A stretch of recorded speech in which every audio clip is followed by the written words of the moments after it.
And the delay seems to constitute election litigation, and the delay seems to constitute distraction. Will you be moving for some form of amendments? Well, you see, what is your advice to your opponents? well, you see, this is a developing democracy in a developing nation, so you expect such distractions to occur. But I believe we fine-tune our laws, especially electoral laws, and and we believe we shall come to the matured stage that we are expecting.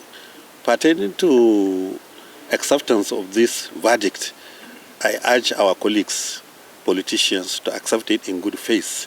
And also I have to use the opportunity to congratulate politicians, to congratulate the leaders of the opposition political parties, because it is better for them to resort to judiciary, which they have done so, rather than